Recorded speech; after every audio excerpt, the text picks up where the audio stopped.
Fala galera, beleza? Aqui é o Gustavo, espero que todos estejam bem. Dando uma olhada aqui na Bíblia Dake, tá? Tô dando uma lida para conhecer melhor ela. Isso não é um review, tá? É só um estudo que eu achei aqui dentro, tá?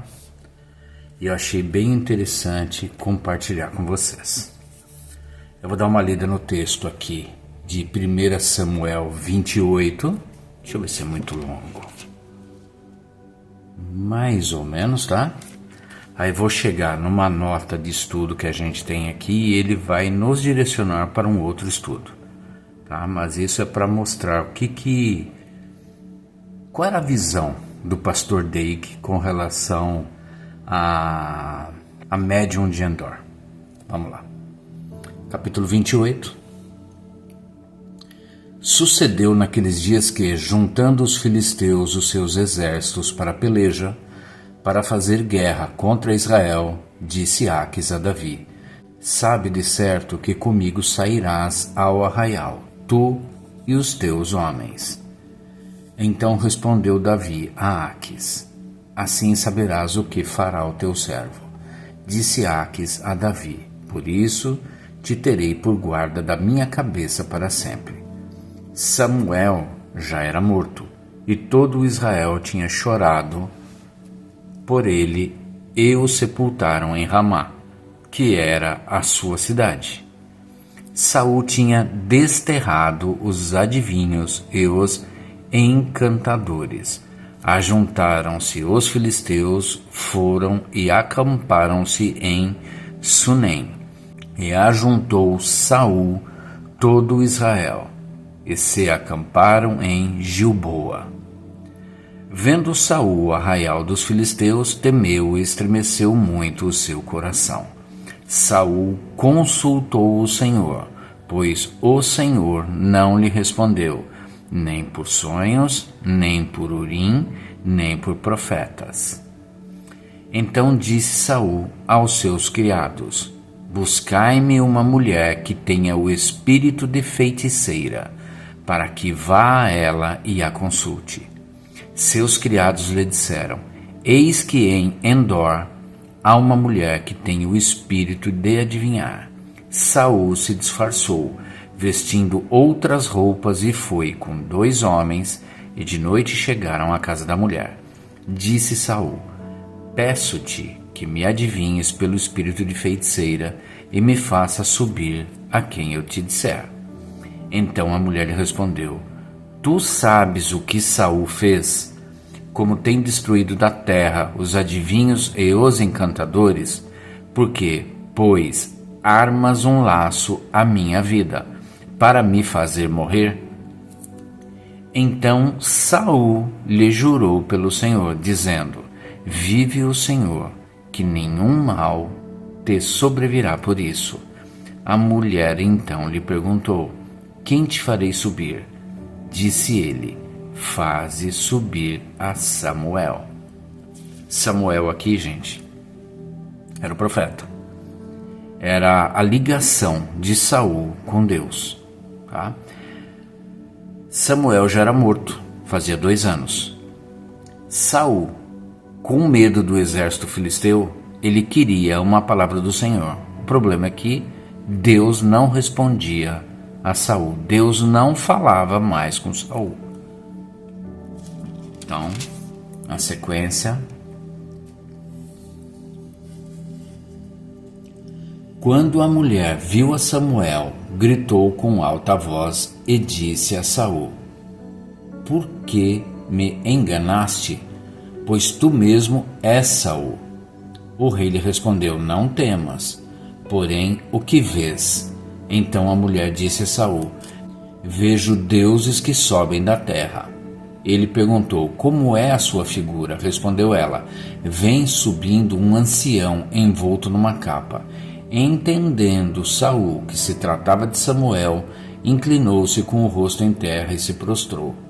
Samuel disse a Saul: Por que me inquietaste, fazendo-me subir? Então respondeu Saul: Estou muito angustiado, porque os filisteus guerreiam contra mim, e Deus se afastou de mim e não me responde mais. nem pelo ministério dos profetas, nem por sonhos. Por isso te chamei, para que me digas o que lhe hei de fazer. Então disse Samuel: por que perguntas a mim? Se o Senhor te desamparou e se fez teu inimigo, o Senhor fez como, pela minha boca, eu te disse que ele faria. Rasgou o reino da tua mão e o entregou ao teu companheiro Davi, visto que não destes ouvidos à voz do Senhor, e não executaste o fervor da sua ira contra Amaleque, o Senhor te fez isto hoje. O Senhor entregará também Israel contigo nas mãos dos filisteus, e amanhã tu e os teus filhos estareis comigo. E o arraial de Israel o Senhor entregará nas mãos dos filisteus. Imediatamente Saul caiu estendido por terra e grandemente temeu por causa daquelas palavras de Samuel. Não houve força nele, porque não tinha comido pão todo aquele dia e toda aquela noite.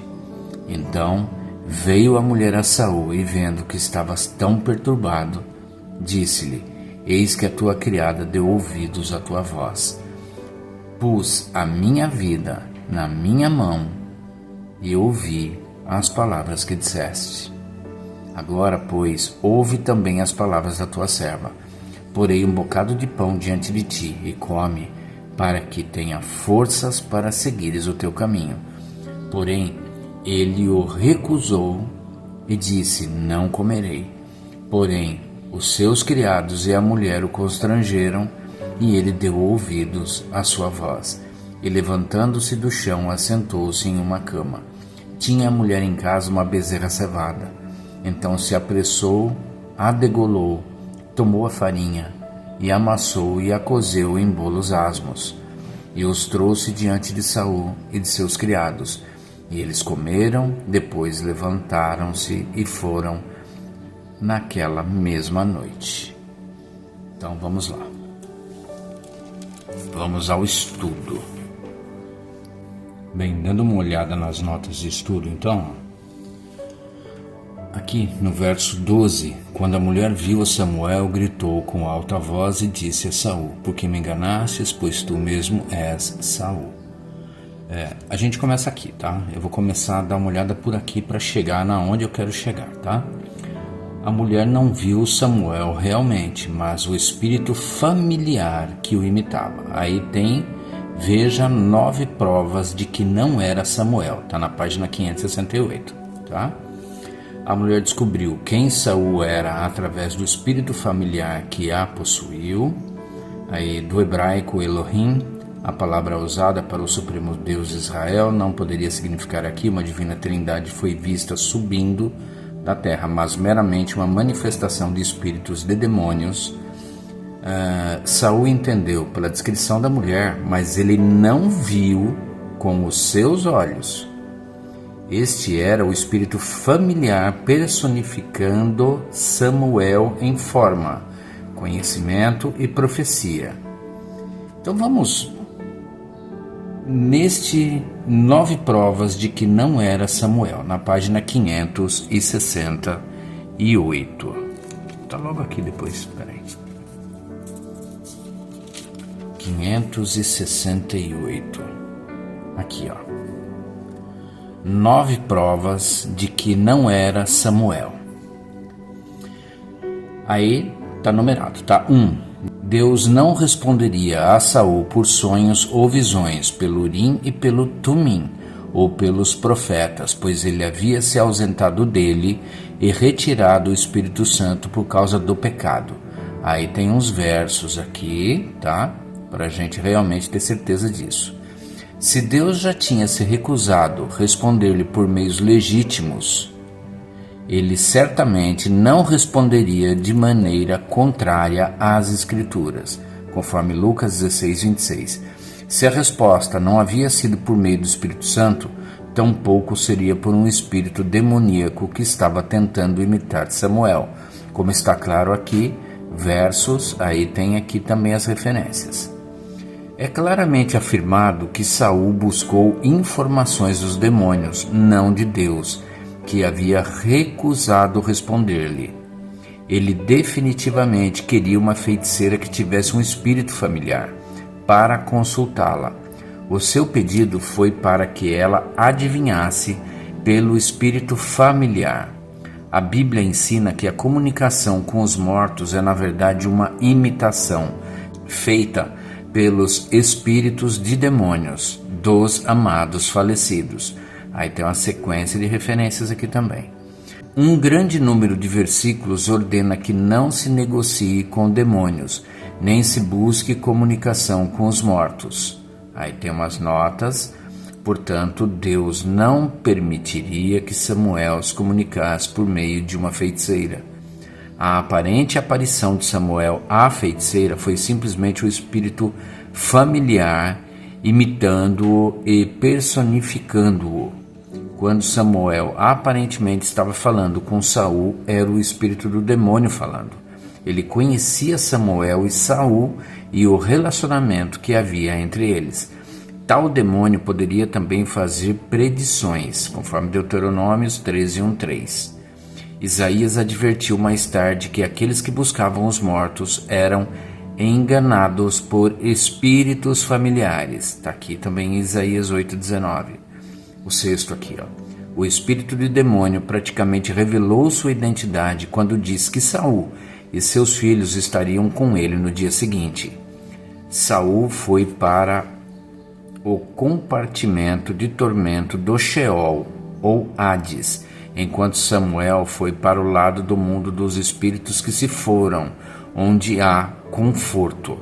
Veja, aí tem um outro estudo aqui, ó. Onde estão os mortos? Na página, eu vou lá dar uma olhada, tá? Só pra gente ter uma noção de como que é esse estudo aqui, ó. Inferno, onde estão os mortos? Em inferno. Então, ó, um do lado do outro. Onde estão os mortos? Em inferno. Página 1043 e 1044. Não há registros de Deus tentando interceptar a comunicação entre demônios e homens. Saul consultou um demônio e foi atendido por um.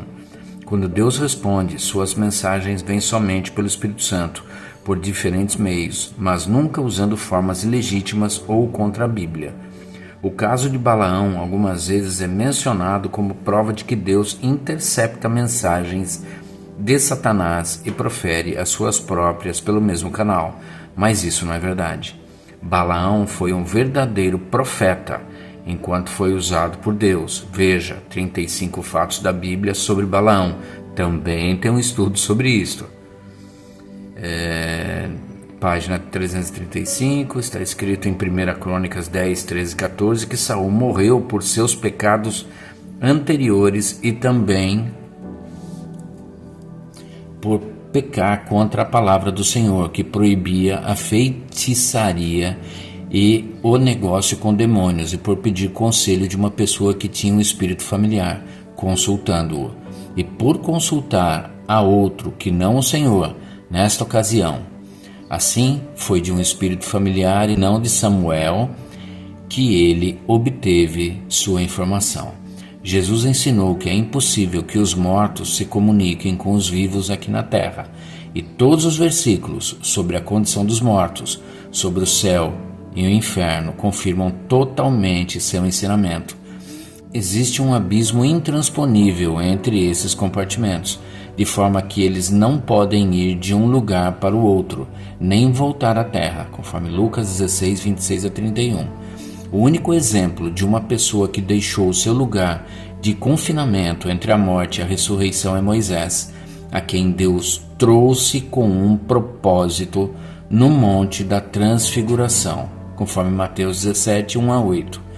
Devemos ter em mente, entretanto, que este foi um ato de Deus e não de uma feiticeira ou mágico. Assim, concluímos que 1 Samuel 28, de 7 a 19, é um registro da personificação de um demônio. Vamos dar uma olhada lá? Aqui, onde estão os mortos e inferno, página 1043. Vamos lá.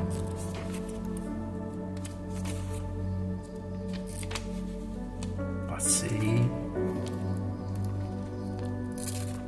Aqui.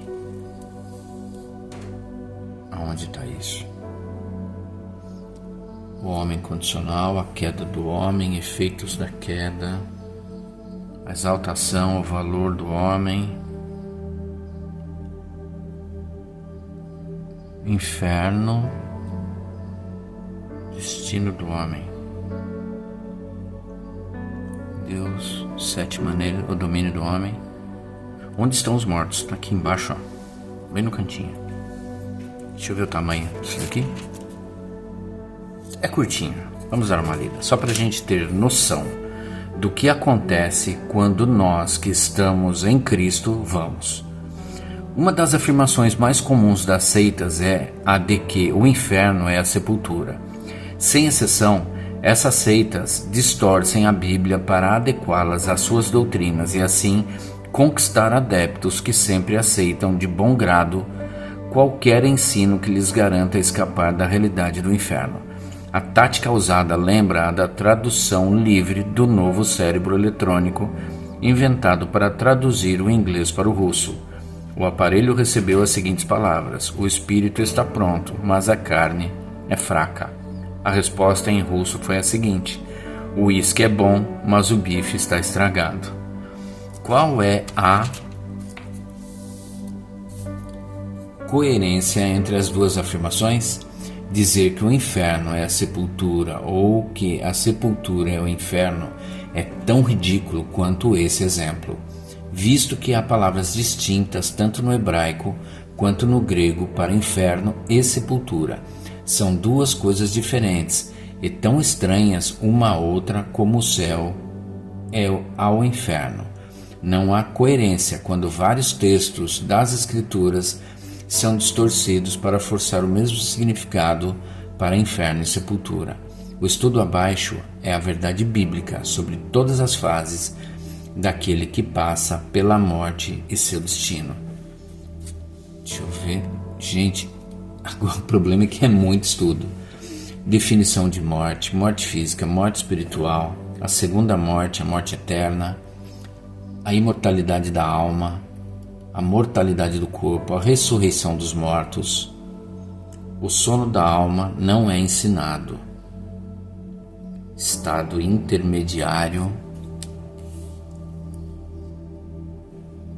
o abismo, o inferno, Sheol, traduzido como inferno. É muito grande, ó, olha o tamanho. Vem até aqui, ó. Deixa eu ver, o estado intermediário, o sono da alma. Todos os textos bíblicos usados pelas seitas para provar o sono da alma, na verdade, se referem à morte do corpo, que não fica consciente na sepultura. Veja a argumentação sobre esse tema em As Escrituras Não Ensinam o Sono da Alma. Também tem um ensino com relação a isto. O estado intermediário. Esse é o estado dos mortos entre a morte e a ressurreição do corpo. Depois que o corpo volta ao pó da morte física, aí tem a sequência de referências, ele permanece morto, separado do homem interior, até o dia da ressurreição, quando se tornará imortal, conforme 1 Coríntios 15, 35 a 54. A alma e o espírito continuam vivos, ficando imortais no céu ou no inferno, até o dia da ressurreição, quando o corpo se tornará imortal. Veja aí, item 14, a doutrina do homem. Aí tem um estudo com relação a isso também.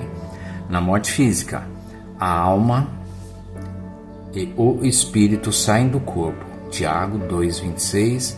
Se a pessoa for convertida, a sua alma e o seu espírito vão imediatamente para o céu, a fim de aguardar pela ressurreição do corpo, conforme uma sequência de versículos aqui também, referências. Se for um pecador, a sua alma e o seu espírito vão para o inferno, a fim de aguardar a ressurreição do corpo. Uma sequência também aqui. Veja a seguir as provas de que a alma e o espírito do ímpio vão para o inferno, não para a sepultura. Aí 5 departamentos no mundo inferior dos espíritos. É uma sequência de estudos, é muito grande, tá? Mas de qualquer forma, assim, ó, gostei muito dela, tá? Eu não tenho o que falar da Bíblia Dake. Por quê? Porque o pastor Dake, ele não ficava em cima do muro. Então, o que eu tenho para mim também é isso, tá? Que aquele espírito de Samuel que aparece naquele momento ali perante Saul é um demônio. É um espírito familiar, tá? Que estava acompanhando os dois, que via o relacionamento dos dois e sabia tratar ali, porque ele viu tudo o que aconteceu. Agora, tem gente que acredita que Deus liberou, que não, peraí, eu vou liberar Samuel para falar com ele uma última vez e tal.